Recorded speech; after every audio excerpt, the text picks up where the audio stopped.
Aloha, Roosevelt High School students and surfers on the World Wide Web. This video is intended to introduce you to the basic structure of Japanese sentences and an overview of the most commonly used grammatical particles. It was not intended to teach you everything you need to know about particles. Let's take a brief look at what this video does not cover. First, I will not be covering the linking verb des, conjugated as des deshita, jarimasen, jarimasen deshita. These structures are rather short, and you can figure them out on your own.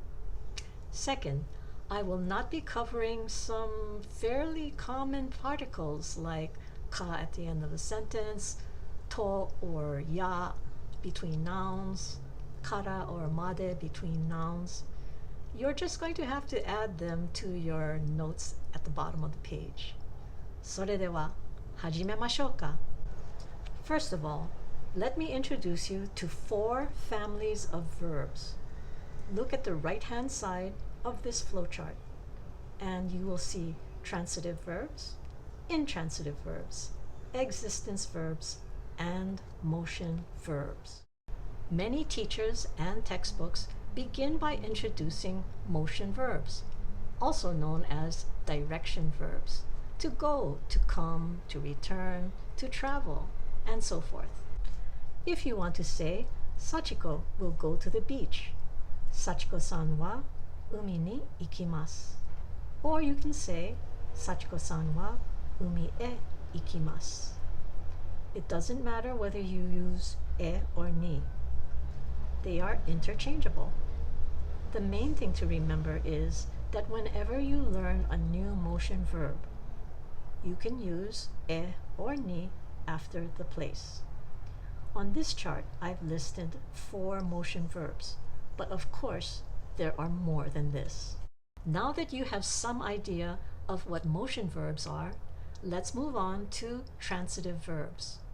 Transitive verbs are a little bit scary because most people don't know what transitive means. All it means is that there's an action and it requires a direct object. Well, what's a direct object? It's simply a thing that's directly related to the action. So for example, if I want to say, I eat lunch, watashi wa hiru gohan o tabemasu. Guess what? The direct object is the lunch because it's directly related to the action of eating. Now, what if I want to describe the place where the action is taking place? In that case, I would mark the place with the particle de. So I could say something like, I eat lunch at school, watashi wa gakkou de hiru gohan o tabemasu.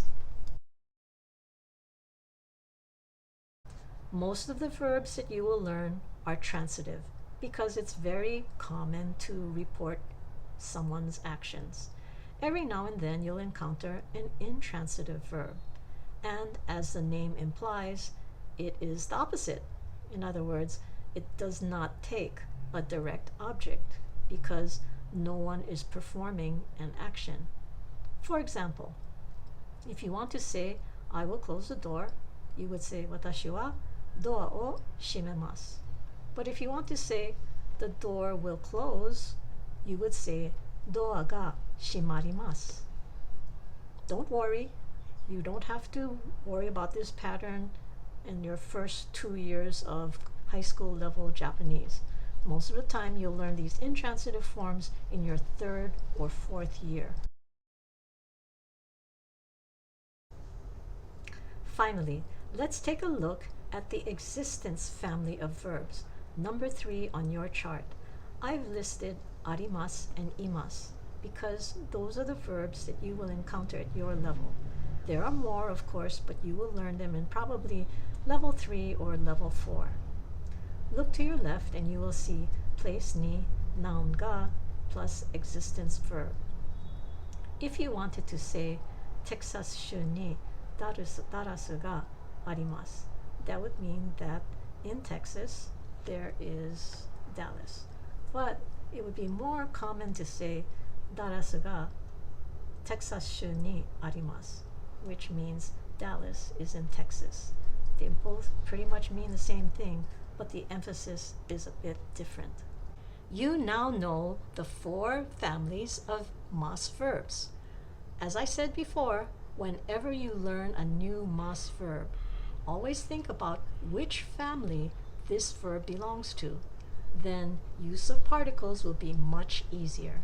Now let's turn our attention to the beginning of our sentences. Let's turn our attention to how we use time words, starting with the use of general time words. For example, today, yesterday, next month, last year. These words are all adverbial, and that's the reason why they don't need particles. You can insert them at other places in the sentence, but generally they either appear first or right after the subject or topic. Now let's address specific time. Specific time is always marked with the particle ni. So if we wanted to say at 2 o'clock, it would be niji ni. In January, 1月に. On Tuesday, 火曜日に. During summer vacation, 夏休みに. These are specific times of day, specific months of the year, specific days of the week, etc. Notice that in English, we do use prepositions in front of our specific time words. Similarly, in Japanese, we use particles after the specific time words, and it's always ni. Well, we've made our way from right to left on the flowchart, and now we're on subject marker ga and topic marker wa. I don't want to reinvent the wheel, so I'm going to place a link to another YouTube video in the comments section. I hope that this lesson has been helpful. それじゃ、またね。